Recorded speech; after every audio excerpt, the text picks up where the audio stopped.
Good afternoon, everyone. Thank you so much for joining us. My name is Isobel Parker Philip, and before we begin, I would just like to acknowledge that I'm joining you today from the lands of the Boonwurrung and the Wurundjeri people of the Kulin Nation, and I want to pay my respects to elders past, present and emerging, and recognise that Indigenous sovereignty has never been ceded. Thank you for joining for the first Photo Live talk, which has been quickly rearranged to be online.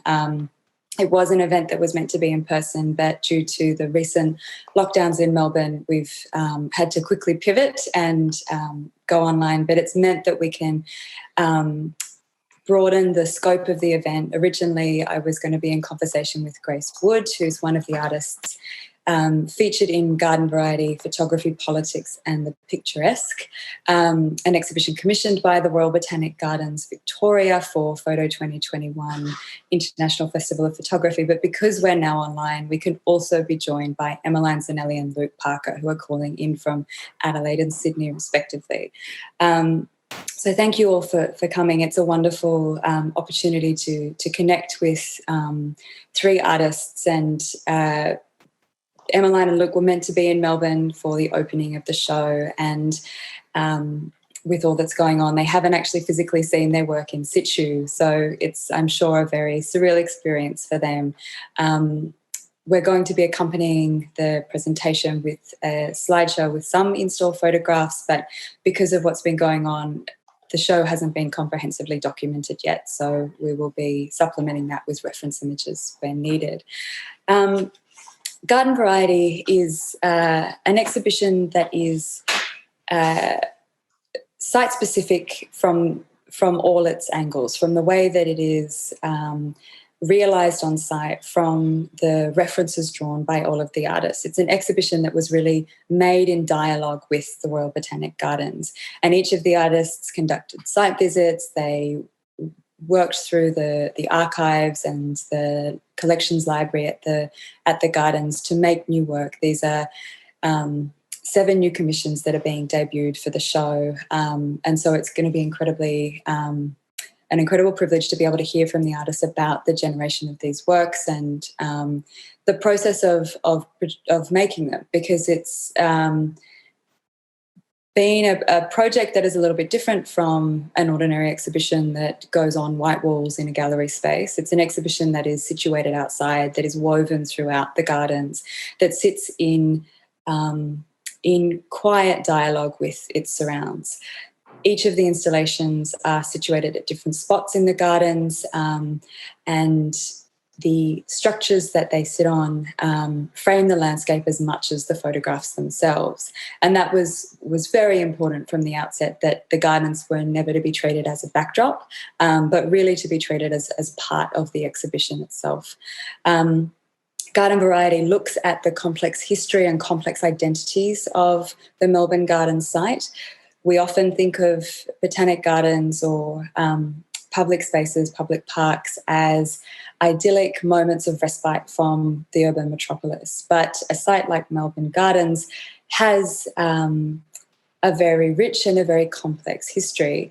It is a space for scientific research. It is a space for education. It is a space for recreation. But it is also a political space, and we need only think of the fact that it is a garden that features introduced species on colonised land to be attentive to the political ramifications of that site. Garden Variety takes oblique looks at different elements of Melbourne Gardens history and its metaphoric identity, and each of the artists have focused on a particular facet of that history, and in no way seek to comprehensively speak about this site, because it is a slippery one. It is a complex one. So we're going to speak to 3 of the 6 artists that are included in the show. The other artists featured are Stephen Ryle, James Newen and Yvonne Todd. But firstly, I just wanted to ask you all to speak a little bit about the process of developing your work and the conversations you had with the gardens and with the site and with its history that led to each of the nuanced perspectives that you offer. So Grace, do you want to start? And I should say that Grace is the only artist who's actually seen her work in situ. And only today. And only today because of the lockdown. And before you begin, I might just start to share my screen so that everyone can see Grace's beautiful works in situ. So please just bear with me for a moment. There it is. Mm-hmm. So I was so lucky to be able to work with the gardens really closely in realising my works, which are completely made up of archival images from the Botanic Gardens archive, and then also some images that I've found and taken, but largely sourced from the library and the digital library of the Royal Botanic Gardens. So I got to go on site between the COVIDs, or I think even before COVID, maybe even before COVID existed, and visit the herbarium and meet with the librarian and also some scientists. I met with someone who was like a fungus and mould specialist. And they're world experts in fungus in Melbourne Gardens. And really delved deeply into the history of the garden's collection of plants and species which are kept, the seed repository, etc., but then also this collection of images. So the works are a conglomeration of that research and speaking with them and hearing some weird stories about the history of the garden, which is, not without its strange and sometimes disturbing colonial background.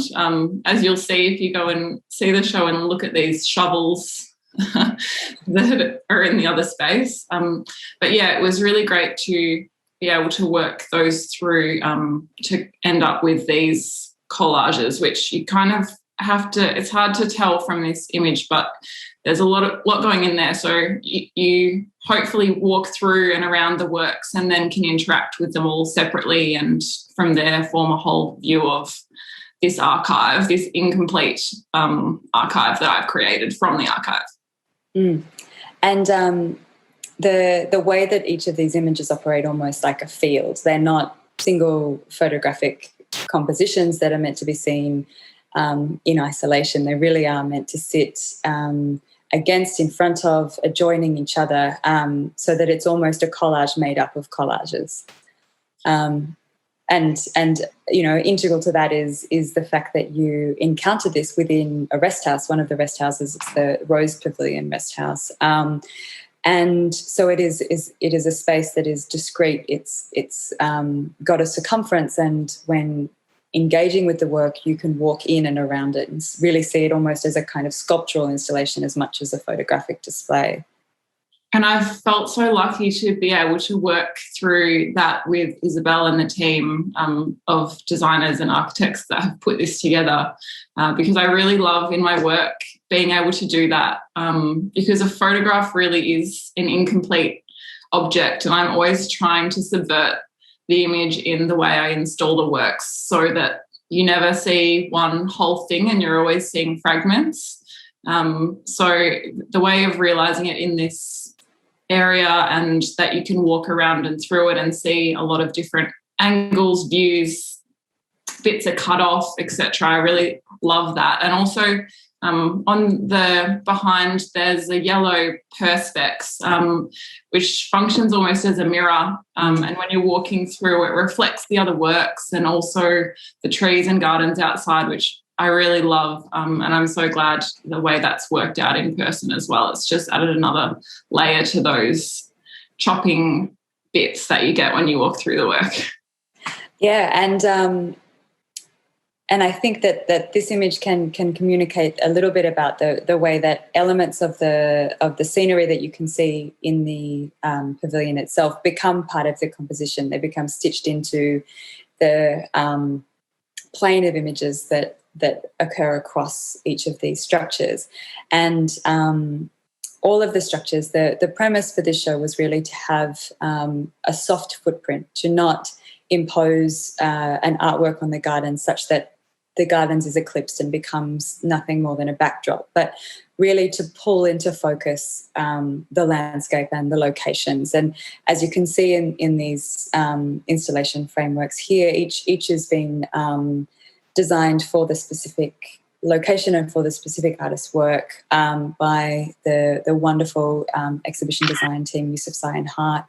And as you can see, there are apertures and openings in these steel frameworks that turn elements of the vista into an image, and that recurs and appears elsewhere. And another important part of the dialogue that is created with these installations is the use of materials from the gardens where possible, namely in the weights that we've used. So in each installation, they're weighted with rocks that are from the gardens and piled up in their works yard that we've cannily pilfered for the purpose of the show. But Grace's rocks are important to acknowledge because in the top image on the top right-hand side of the field, one of the found images that is embedded in that collage features an arid garden that no longer exists, but you can see a stone pathway that's threaded throughout it. And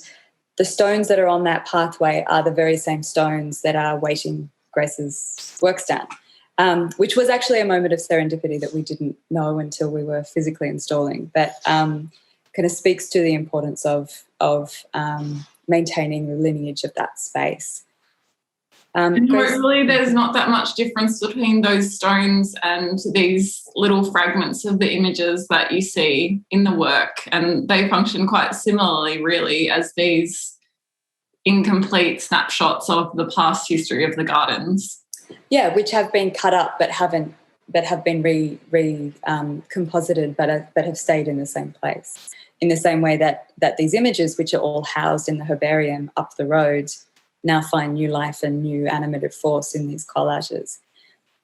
Grace, do you want to speak a little bit about the way you've worked the plant specimens from the herbarium into it, and in particular the focus on fixtures and methods of attachment, that it was a recurring motif through the work?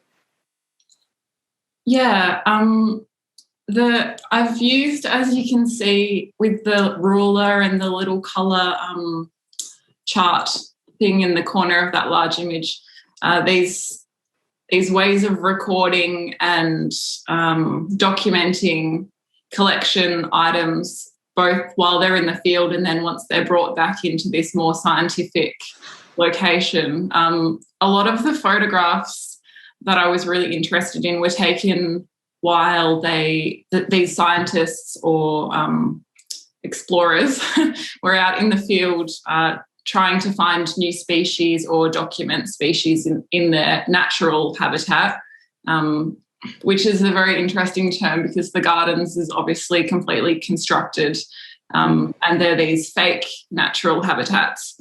And I kind of wanted to speak to that in the work, wherein a lot of these flowers or plant specimens are spliced together so they become real but also fake in the way they now exist. They're these utopian gardens or plants that don't really exist in real life.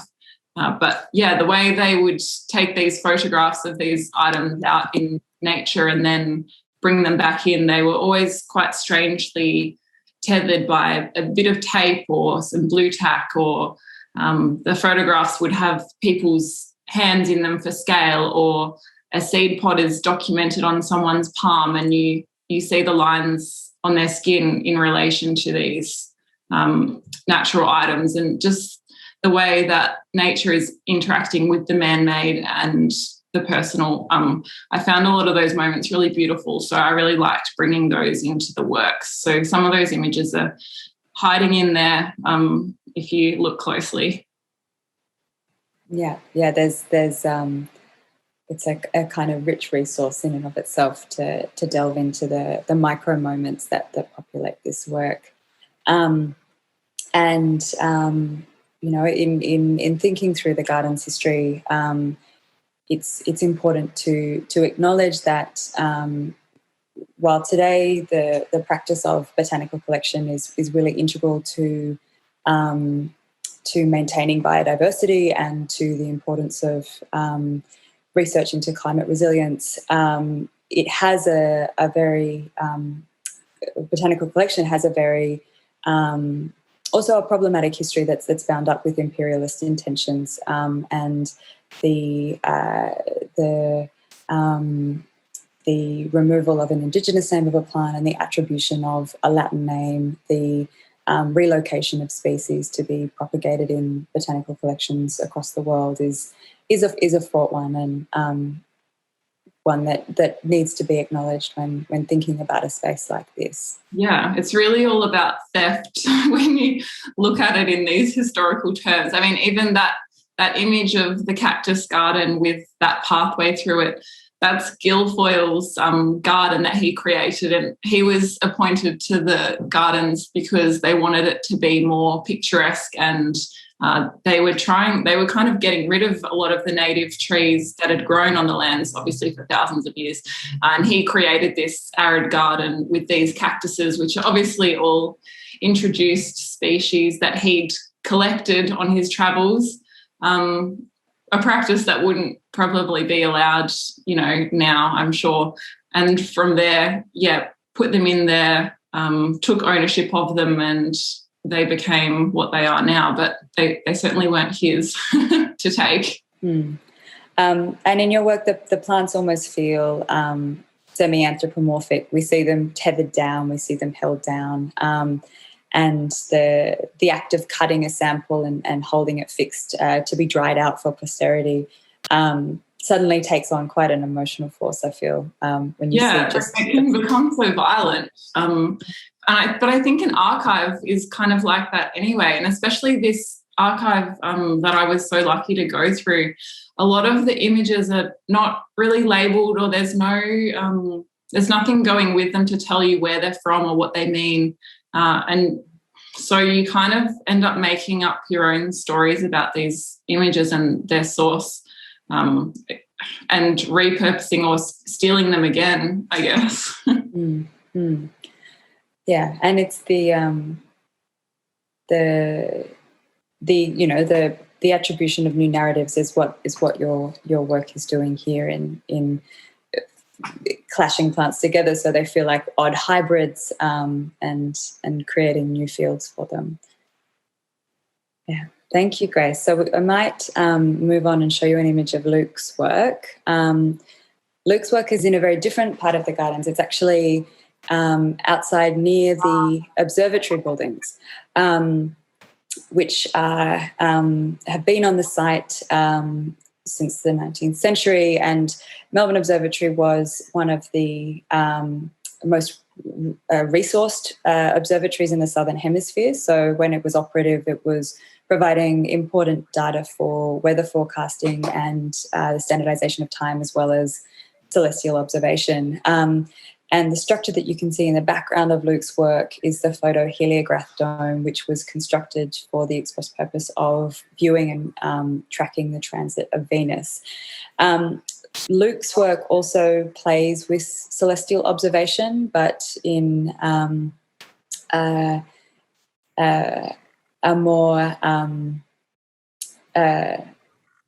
more mischievous way. So, Luke, can I just invite you to speak a little bit about your work and the dialogue that it has with the site? Yeah, sure thing. Hi, everyone. I'd just like to say I'm zooming in from the beautiful Gadigal country today in Sydney. So, so as Isobel mentioned, this is just outside Melbourne Observatory, and like Grace, I visited the gardens and did a tour with garden staff. And at first we were toying with the idea of me working inside the structures, but for various reasons, somewhat due to their fragility, but also accessibility issues, we kind of abandoned that, and it kind of made more sense as the work took shape to be outside anyway. I've been working with astronomy images, both that I've made and historic astronomy images that I've kind of pulled into my work for a number of years. And I think that's probably why Isobel thought of me in terms of this site. What I wanted to do with this work was kind of continue that look, especially, or more a reference to the aesthetic of historic astronomy photography, which wasn't necessarily made for aesthetic reasons. Usually it was scientific reasons, but it kind of helped with the development of photography as they developed lenses and stuff to deal with photographing the night sky. That also kind of led to various kind of photographic technique developments.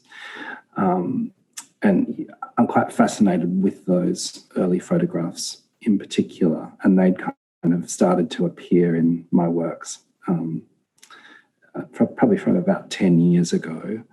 And then a few years ago, I started actually shooting the night sky with a camera that had been left to me by my grandmother when she died, which is a 1920s medium format bellows camera that shoots in a panoramic format.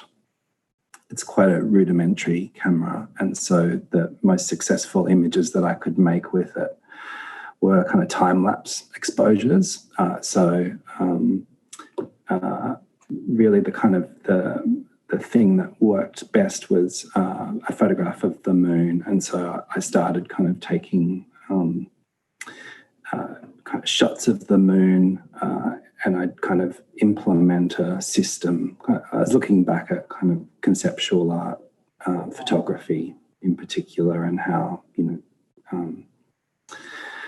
a system would be put in place to kind of capture something. So I was capturing the moon at various kind of stages in its cycle, and because of the time lapse, the images would become kind of streaks of light across the film. So they kind of became abstracted in a way as well. But for this particular work, I kind of toyed with playing with, like Grace, I guess, the images from the archive, so images that would have been taken at the observatory. But I kind of shifted away from that and into kind of constructing the images myself. And so that's what I started to do in my studio. I turned my studio into a dark room so that I could kind of do simple photo, analog photo techniques, like developing photograms that I'd been making. And so the room is kind of dark and studio-like. So I kind of started playing around with setting things up in the studio. Some of the objects that I was using, I'd actually procured with the intention of using them for photograms. So they were kind of things, I'll just quickly explain a photogram in case people don't know. It's where you put objects onto a light-sensitive surface and then expose it to light. And depending on the nature of the material of that object, it will either block the light or allow the light through, or to varying degrees. And it's kind of an early, avant-garde photography technique. So I'd been making photograms, and I wanted to kind of push that into more of a 3D realm. And so in thinking about making a work for this site, I started to kind of create these like little cosmoses, little universes, or little kind of glimpses of the universe, but completely fake and constructed in the studio. At first I thought that I would, that they'd kind of be more seamless than they are.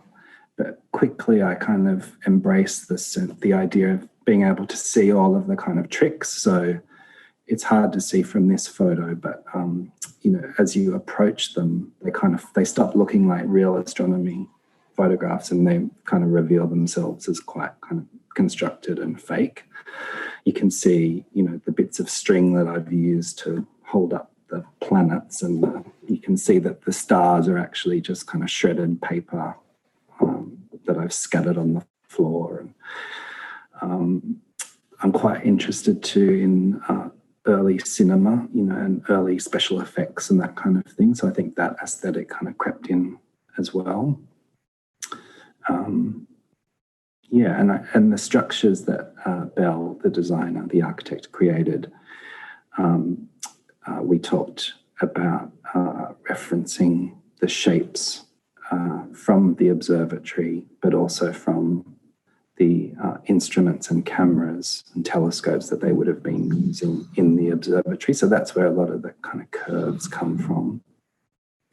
Yeah, they themselves become apertures, which is a kind of reference back to the kind of foundational element of the camera and of photography, that it offers a window onto the world. And the structure that you can see in the far left of this install shot is a structure that doesn't feature in a photograph at all, but has this opening with a suspended mirror that kind of performs almost the same function. It's an aperture within a field of apertures, rather. And that tension that your work courts between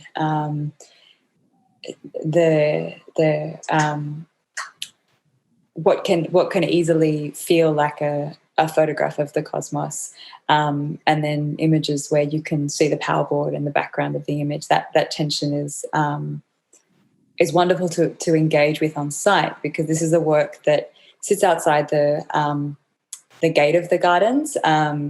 So you see it from on approach. You see it from the driveway that heads up towards the garden. So you have this long distance view, as you do of the domed observatory buildings, and then you come up close and you realise what you're looking at. You realise you're looking at styrofoam balls and desk lamps and not celestial orbs. So that kind of push-pull and that tension is quite compelling when engaging with the work. Yeah, and I didn't want it to be flippant. I didn't want it to just be, kind of oh, they're fake. When I was making it, I was really thinking about how, I was kind of constructing these microscopic things, but that in a funny way they are still images of the universe, because they're kind of in the universe and they're part of the universe.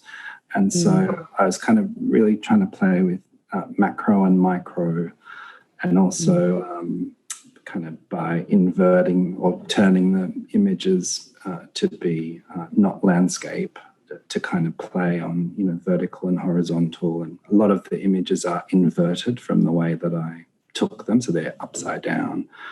So I wanted there still to be a sense of kind of magic and, kind of gravity defying that sense within the photo. So, on some level they're kind of mischievous and playful, but on another level there's something kind of that I was working through about that kind of connectivity, really. Yeah, and we always, it pushes against that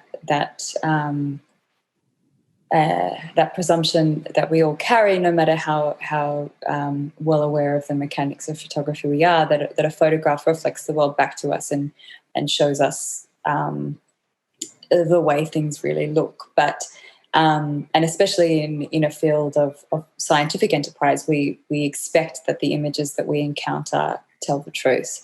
But as a matter of fact, a lot of early astronomy photographs were doctored slightly and were amplified for visibility. So I think that the way that your work speaks to the slipperiness of photography, even in contexts where we expect to be shown facts, is also quite an apt reminder for people who can then carry that through to looking at the other images in the show. Yeah.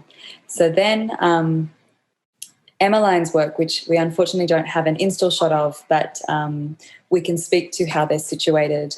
These are located in, and this is just 2 of the images. There's a suite of 4 on display, but they're situated in the William Tell Rest House. And I'll let Emmaline speak to the significance of William Tell as the propellant for this body of work. But the William Tell Rest House has these very dramatic peaked windows, and the structures that the work sit on echo that form. They have the same peaked windows, and the photographs themselves are the same size as the windows. They are on an axis, so the photographs can move and spin.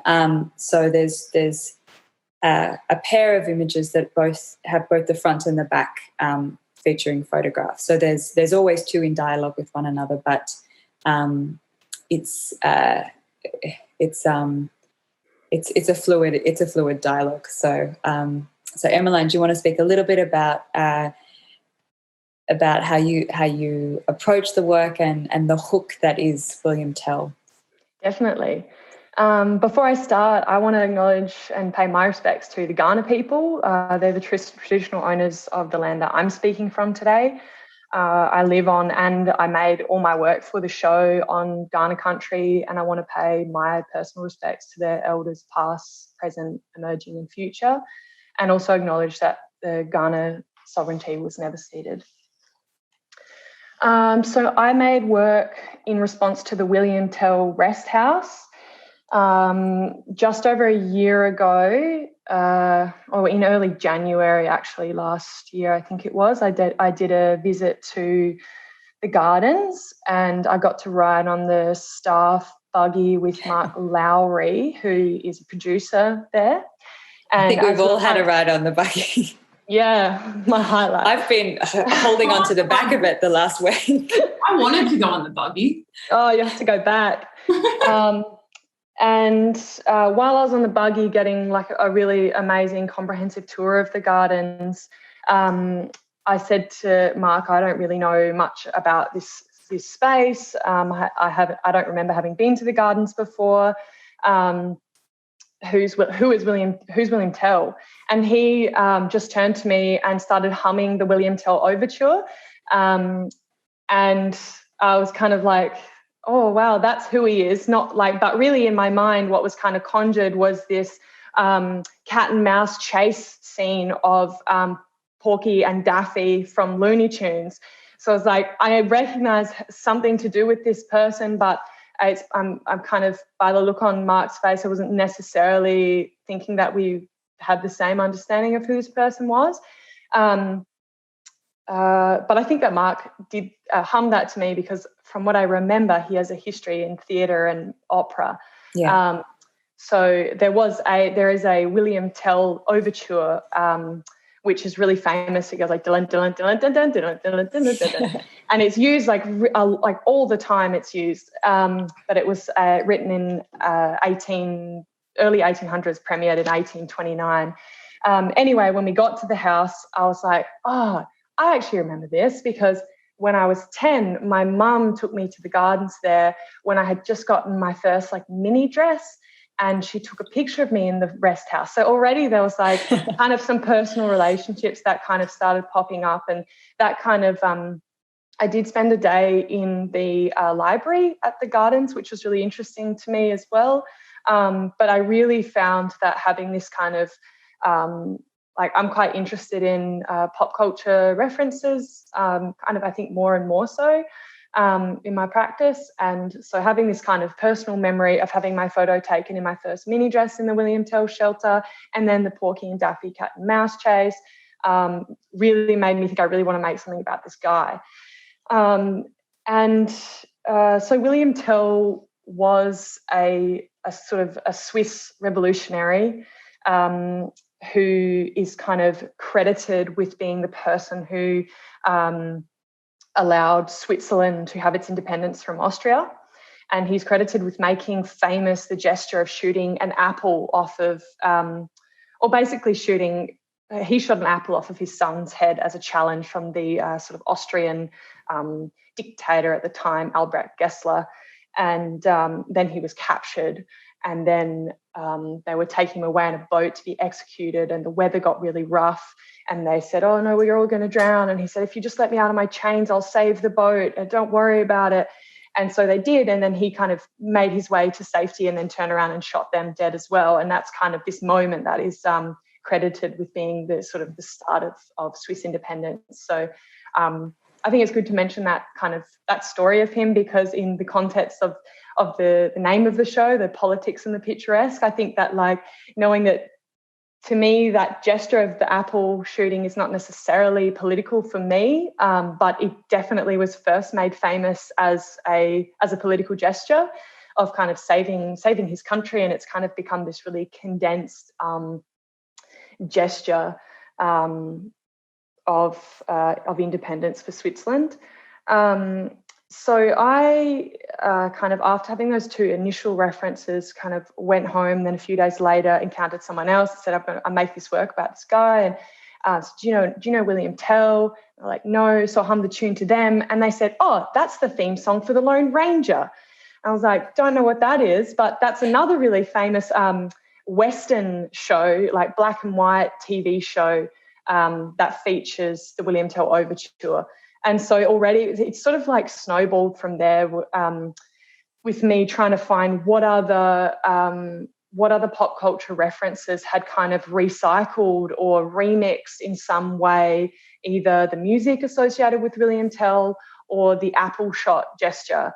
And so I really started to think about this apple shot gesture and the kind of variety of ways that it's been interpreted throughout visual media, and then also in sort of scores and remixing of scores. And something I really wanted to mention after watching the live talks, that live walkthrough that Isobel and Grace did this morning, was Isobel, how you said you mentioned the way that we kind of mythologize, and I thought that was really interesting to me, and how I felt like this gesture of the shooting of some small object off of someone's head had been, it was like this mythologized symbol, and I kind of I think that the way that this gesture for me has kind of popped up all throughout pop culture that I found throughout this project is this kind of empowering feeling that someone can be this kind of mythologized character, whether it's a Greek god or in this case it's William Tell, and they can kind of be this legend and this hero. And then through like Netflix and Sesame Street, and slowly making their way down, trickling down, they can make their way back into my bedroom, these mythologies, and then they're kind of accessible by that point in their Xeroxing to hell, that there's possibility for me to then recreate that mythology as my own. I actually... And I think that point is important to raise in the context of the gardens too, because in its constant reenactment, whether it's in James Bond or the Hunger Games or whatever, this act of, the apple shot, the shooting of the apple off the head, becomes very abstracted away from the specificity of the story and the history of the story itself. And that kind of abstraction is also at play in the simple fact that William Tell's name is being invoked in a botanic gardens in Melbourne that has nothing to do with Swiss history. And so when you start to think about what is invoked in that name and the name of the rest house, it's another instance of mythology. I can't even say that word. I've talked too much today, but it's another instance of abstraction, and especially if we look at the architecture of the pavilion of the rest house, which is derived from a chapel on the edge of Lake Luzerne in Switzerland, hence the use of the name William Tell. It's another exercise in myth-making that Australia has often participated in, whereby references from Europe are used that are completely divorced from and abstracted away from the concrete realities and the history of the site itself. But there's a deference to Europe and a borrowing of those cultural motifs, even though they have no tethering to the location itself. Yeah. I have like a 2.5 minute video of some references. If you'll let me share my screen, of like course. maybe while I just could say a little bit more about the process.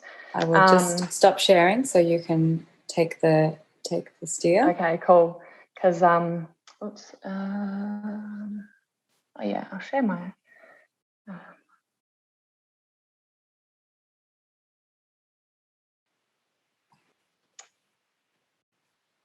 Amazing. It's wonderful to see all these references played out, fragments of which we do recognise from the actual images but they're completely repurposed, so that they're turned into other compositions entirely. So these are the other two that weren't shown on the other PowerPoint, that are essentially the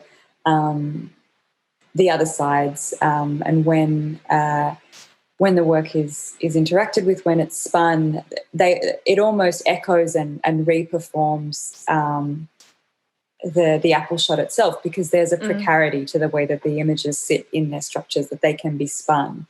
Yeah, and I really like in a lot of the pop culture references like this, the character who's about to get whatever it is shot off their head is kind of really anxious and like, ooh, and there's a lot of risk involved, and they really play that out. And I like this idea of them kind of swinging around, and there's that kind of like, will it miss? And so there's like two pairs, and then each pair has a target and a shooter. So there's the shooter on the left, target on the right, and a shooter on the left, target on the right. So yeah, and that concludes my presentation. And that takes us to 4:45, and I just want to first reiterate that these are really works that should be seen in situ, that should be moved amongst, be navigated, be experienced in proximity to their environments, to see the shadows that interplay, to see the reflections, to see the views that get cut up and cast and spun with Emmaline's. And so it does feel quite odd to be speaking to a show that is so assertively located online, but these are the times in which we live, and I just really want to thank the three of you for taking the time to unpack some of the stories and the narratives in your work. So thank you so much for joining us, and I hope those of you watching will get a chance to come and see the exhibition while it's on. It's on until at least the 7th of March. Because of all of the disruptions from COVID, we will be looking to potentially extend it. So please do just check in on when a final completion date is, but please enjoy. Thank you. Thanks, Isobel. Thank you so much. Thanks, everyone. Thank you.